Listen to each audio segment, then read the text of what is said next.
Quando é considerado a urgência de buscar um processo remissivo na minha autoabordagem, importa considerar que eu posso buscar a doença por algum ganho primário que eu tenha com isso, ou secundário ou terciário, e por aí vai, a partir de permanecer num dado estado, que, de certa forma, vai dizer de uma confusão, de um conflito que acontece. Em saúde mental, relatos do dia a dia de um psiquiatra espírita, Jair vai falar no capítulo Eficaz Atitude acerca de um homem que tinha em torno de seus 35 anos, e ele vai dar o nome fictício de José Antônio, e era da área rural, habituado a esse tipo de serviço, e estava com uma síndrome de Codart,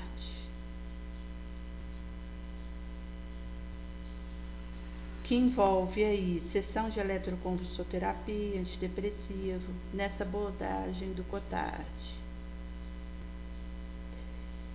onde ele acredita que está morto e faz uma negação deliberada da própria vida.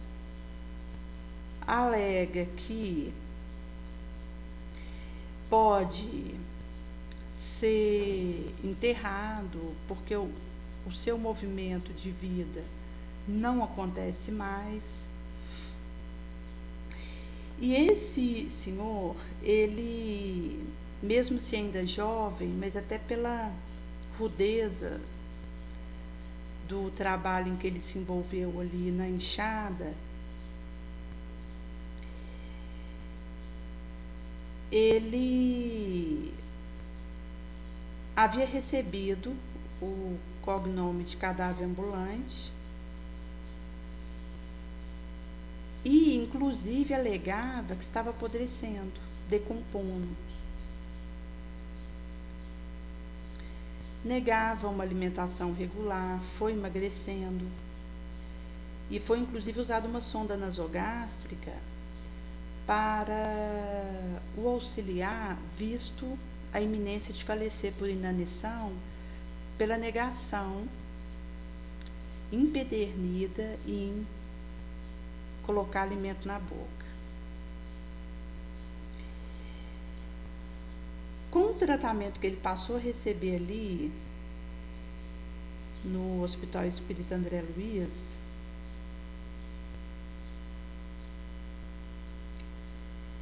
ele passou a ter uma confiança diferente para se abrir e partilhar com o médico supracitado. E, por ser alguém simples, de pouca exigência, se enturmou bem no ambiente hospitalar, jogava inclusive um truco e era chamado de defunto devido a essa incisividade dele de se enxergar como alguém que já havia concluído a sua trajetória e que não mais estivesse no prélio reencarnacionismo. E começou a ser falado para ele da alta, que estava próxima e que recebeu uma reação enérgica da sua parte.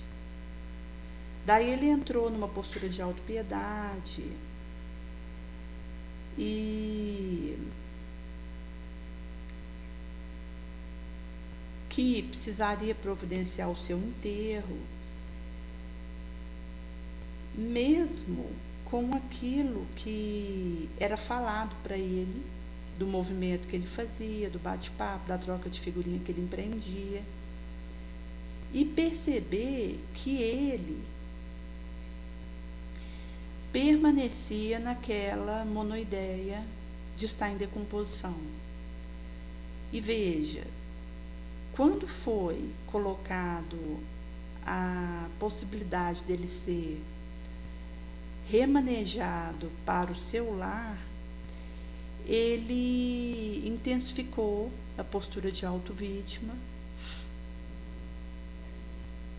com a intenção de fazer valer uma continuidade,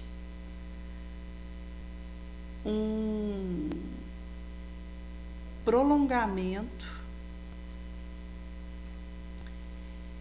uma moratória ali do tempo dele naquele hospital para que ele ficasse ali, que mostra algum ganho que poderia estar significando para ele se alegar com essa percepção distorcida de estar morto e transmitir um adoecimento, uma desarmonia. Ele tinha um destro cardíaco, que é uma alteração no coração que fica virado, sítios inversos solidos, sozinho ou junto com outros órgãos, sítios inversos totais. Mesmo a maior parte dos casos não ter um sintoma, percepção, está ligado a um risco aumentado de um elenco de doença. E foi falado para ele que ele precisava voltar, que os filhos tinham saudade dele, a esposa. E ele voltava na mesma tecla de que precisava ser enterrado. E aqui foi combinado do chá da meia-noite, que seria ministrado para esse paciente e que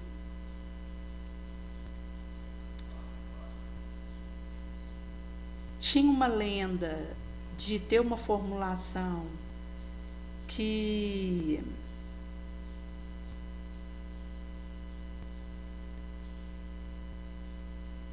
impressionava quando se ouvia falar desse chá.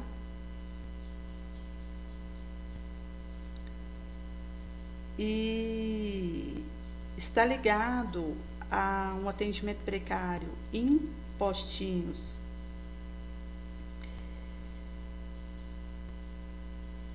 onde havia se estabelecido o Hospital Colônia, pela dificuldade no atendimento e que poderia simular uma alta dose de uma medicação sedativa que é a fenotiazina, que era ministrado a um paciente numa ansiedade, numa agitação,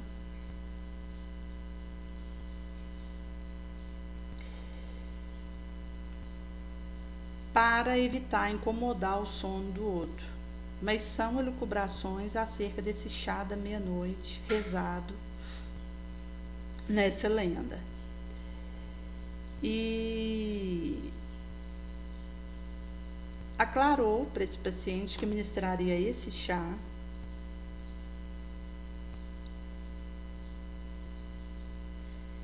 e que ele respondeu com silêncio quando foi combinado que iria fazer a ministração do superestado de chá e providenciaria no dia imediato subsequente o seu enterro.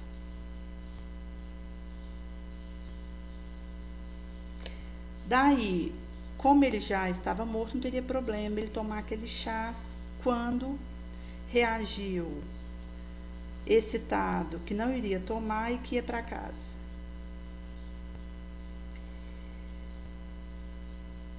E essa situação de um paciente recusar a sua alta hospitalar, a possibilidade da remissão e de voltar à sua respectiva convivência no trabalho, em casa, é algo corriqueiro e mais comum do que parece. Mesmo porque aquele que, por estar numa condição de doente, recebe um tratamento e percebe que consegue melhorar, ele pode ter receio de ter uma recaída, se afastar daquele suporte que ele está tendo. Eu tive um período de tratamento de cura ali na Casa do Caminho, um atendimento que é feito ali, que acontecia na sexta-feira, 2 por mês, ia lá e recebia esse tratamento no ano de 2016 e 2017. E como foi algo que estava me auxiliando, inclusive foi ali que Nossa Senhora Aparecida apareceu para mim, ali naquele ambiente eu vi ela, e foi quando eu recebi alta do tratamento. E é curioso, porque quando a alta desse tratamento aconteceu, eu entrei em contato com o atendente do processo e pedi para que essa alta fosse revogada, para que eu pudesse continuar o tratamento pelo benefício que eu estava recebendo com ele. E no subsequente, Jesus foi me mostrando que eu precisaria seguir, deixar o tratamento de cura, porque eu já havia tido uma melhora, uma recuperação, e dar continuidade no meu processo, porque o porvir me chamava. E foi o que eu fiz. Mas, dependendo do estado que o indivíduo está, de receio, de insegurança, de medo, de temer falhar de novo quando voltar para a própria casa ou para o ambiente que o aguarda no trabalho, do pão de cada dia, pode haver um eclipse do ânimo e o indivíduo esmorecer e preferir ficar numa alegada condição de incapacitância.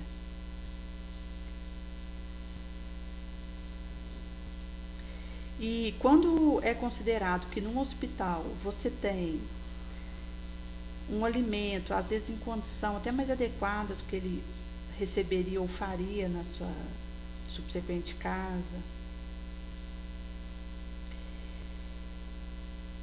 lá ele está, de certa forma, despreocupado, seja com alguém da casa dele ou com um trabalho que ele fazia, porque ali ele é que é o foco da atenção e do cuidado. Então aí entra o ócio, a preguiça, o desânimo, que se eu não tomo cuidado, ele me acomoda, me faz querer ficar naquele lugar, que é cômodo, do menor esforço, que é uma poltrona que me paralisa e que me impede de voar mais alto.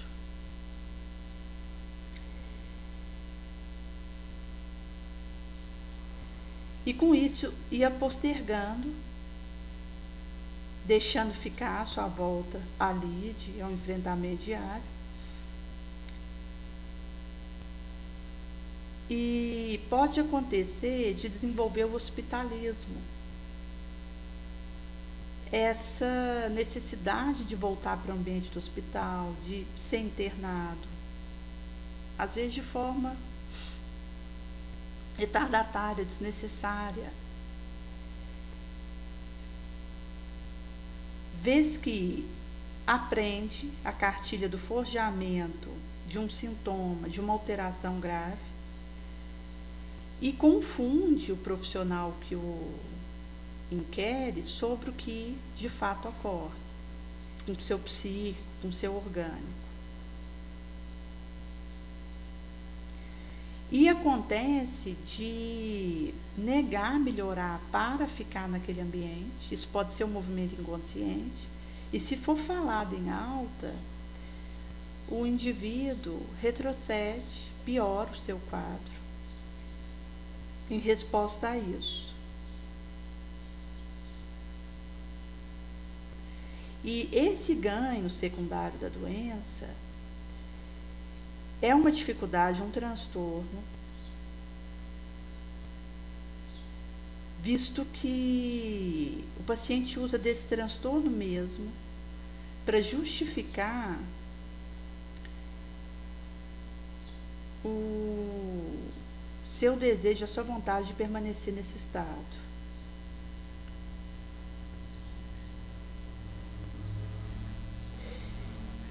Algo que ele possa ter de ganho em permanecer assim é a atenção, o cuidado de amigo, de familiar, de uma parentela, a diminuição e afrouxamento da responsabilidade, do dever, uma licença, um atestado de um trabalho. E nós vivemos uma realidade em que atestado é dado às vezes sem necessidade, e que vai refletir esse câmbio desonesto para que eu me desonere de uma responsabilidade naquele dia que esperaria por mim.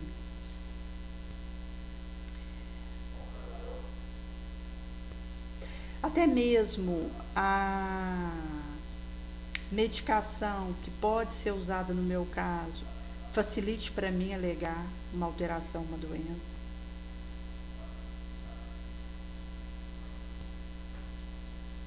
A questão de um afastamento antes do momento, precoce, e uma licença do próprio estudo, que aí ele consegue, com aquele atestado, com aquela alegação, não ser reprovado ou prejudicado por falta, daí isenta das faltas facilmente. Aqui entraria em benefício, em ganho primário com a alegação da doença. Uma questão secundária seria interferência, influenciação em resultado de cirurgia, operatório e tratamento, abordagem. E isso acaba que infla a hipocondria, que vai ser uma ideia, uma persistência minha com a minha saúde, uma preocupação, onde inclusive eu pesquiso na internet, busco freneticamente saber de algo que eu acredito que tenha, até para alimentar esse status quo que só me desatrela, me desequilibra, porque fortalece esse labirinto de monoideia que eu tô nele.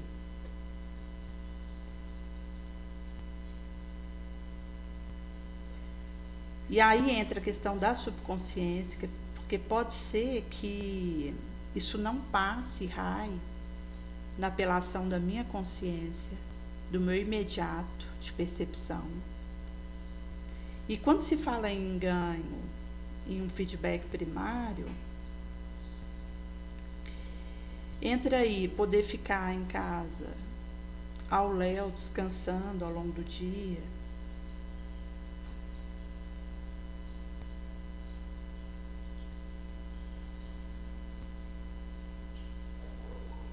como já foi citado um pouco, essa questão do ganho lá atrás, primário, e aqui vem somar. E tem aí a questão do interesse terciário, que é quando o parente acaba usando da situação do outro que está doente para tirar uma licença, visto isso ser permitido na lei brasileira.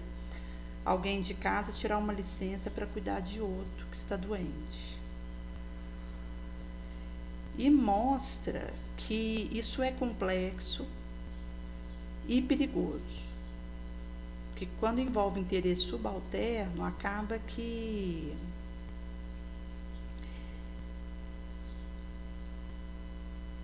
enlameia numa teia de aranha que fica difícil abordar como começar a sair da situação. Daí cada caso.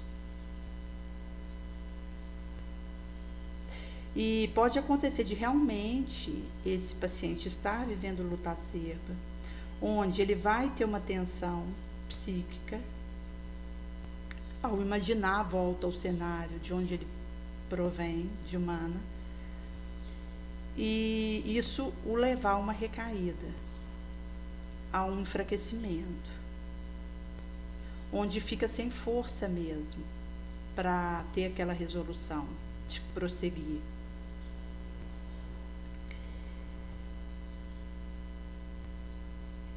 E acende a questão da enfermidade, da desarmonia, que é alguém preferir evadir da luta na sua rotina que o aguarda no enfrentamento com o mundo e se reclusar, como na tentativa de entrar dentro de uma bolha num hospital psiquiátrico, que passa também pela insegurança, pela fraqueza moral, por uma vontade que precisa fortalecer no bem, para que possa ser acionado o recurso de enfrentamento nobre. E aqui entra a questão da timidez, da ansiedade no enfrentamento com as questões que preciso, visto que quando eu tenho uma dificuldade e uma alteração importante no enfrentamento do mundo, daquilo que precisa da minha intervenção, pelo menos aquela que eu consiga dar em termos de esforço e de contribuição digna, isso vai dizer de uma timidez, de uma dificuldade minha em abraçar a luta de cada dia. E nesse sentido, no caso de alguém que já tem uma tendência a isso e fica recluso no hospital, isso vai querer ter voz para que permaneça nesse status quo. Porque é uma inibição que eu vou estar alimentando, um embaraço que me deserda da boa luta.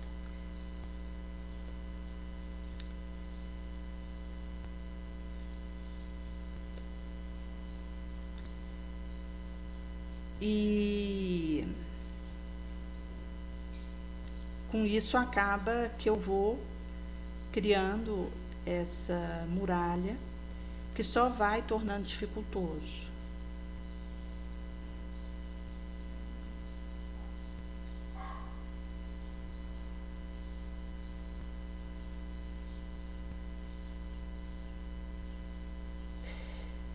E estar num hospital sob algum tratamento precisa ser considerado como algo na fase aguda, no imperioso da necessidade e de forma transitória, com solução de continuidade. E quando for possível isso ser controlado e abordado no seio familiar, é melhor, porque não isola o indivíduo do seu ambiente de suor.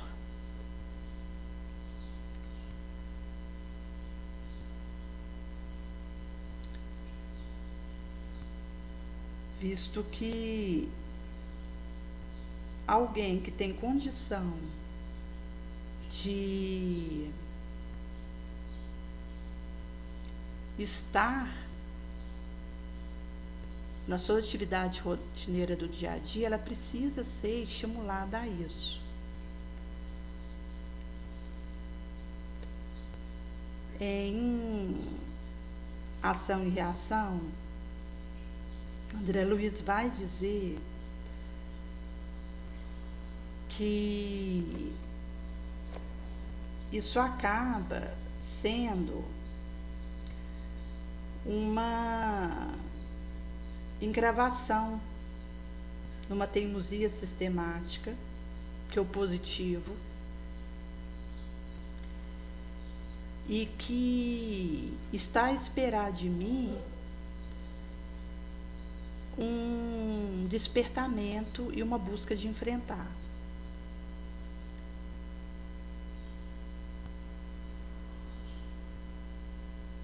Visto que o constrangimento, a paralisação, ela pode me boicotar, pode ser inclusive um movimento de sabotagem comigo mesmo, de autoprejuízo, que tira de mim a forja do trabalho e o ganho da experiência que estar exercendo aquilo me traria. Porque quando eu sigo um caminho, sou fiel à minha consciência, eu vou ganhando experiência, aprendizado, vou apurando a qualidade da minha emoção, da minha lucidez, vou conseguindo divisar caminhos melhores para fazer aquilo. E isso é um aprimoramento que me diz que estou sabendo aproveitar o tempo. E quando se fala do aproveitamento, é preciso considerar, e nesse sentido urge, que a minha consciência, ela registra tudo.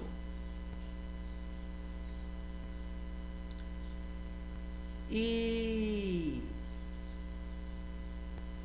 em sendo assim,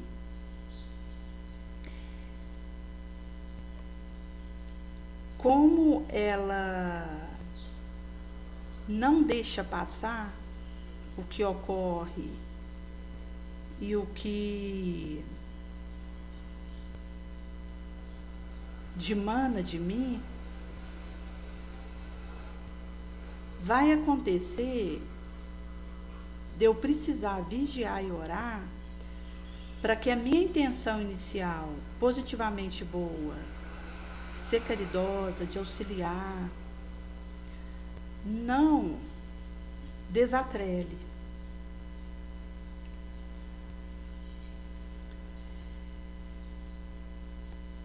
E possa seguir sem solução de continuidade.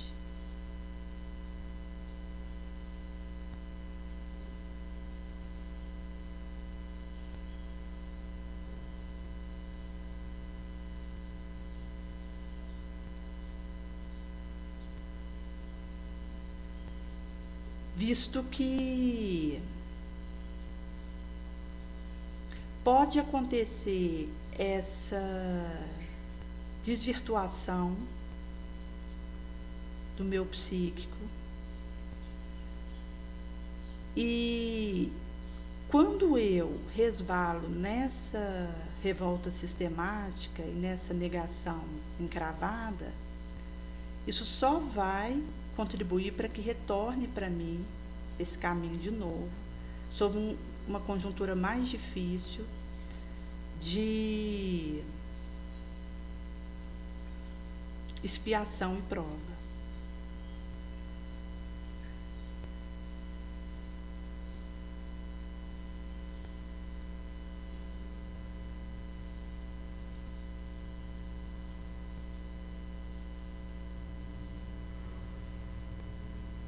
E nesse sentido é que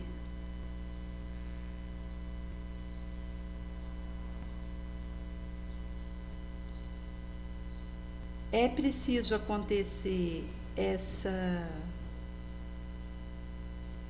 busca de descerrar minha percepção. Porque pode ser que eu tenha uma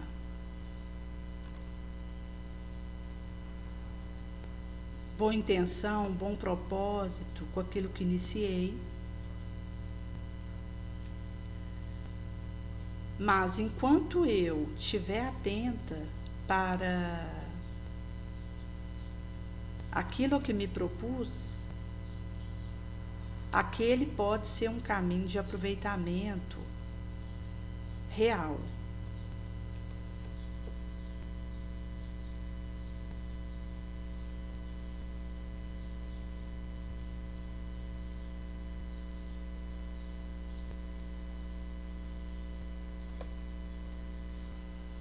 Tinha um rapaz que havia comentado com o Chico que se ele ganhasse na loteria, ele ia dar metade para o centro espírita ali, onde o Chico frequentava, em Pedro Leopoldo. E aconteceu dele, de fato, ter esse ganho na loteria. E veio a desaparecer. Quando encontrava o Chico, mudava de calçada, desviava, escondia dele para não ser visto. Veio desencarnar e acusou a consciência daquela situação. Ele estava tão imbuído na matéria pela matéria que não percebeu que tinha vivido de ser. E foi até o Chico em espírito e falou que ia dar a parte que ele havia prometido do ganho nessa loteria. Quando o Chico esclarece a ele que ele já havia desencarnado e que agora ele precisaria lidar com o que o aguardava ali no astral, para ele desapegar daquilo que ele estava ali, naquela fortuna que ele havia ganhado aqui, para ele seguir o caminho dele. Ou seja, ele teve uma intenção até boa ao querer dar metade para auxiliar naquele centro espírita, ali onde eles militavam. Mas acabou que desvirtuou, degenerou a intenção nobre, encetada, e ele veio a desviar do caminho. Visto que, no que eu me proponho a fazer, naquilo que o Cristo me pede, importa considerar que o que vai importar é o meu sentimento, a minha intenção e a minha permanência no ideal edificante, que vai passar por essa perseverança, essa vontade inabalável, a fé e a renúncia ao mal de cada momento, e o serviço a que me propus num caminho ascensional.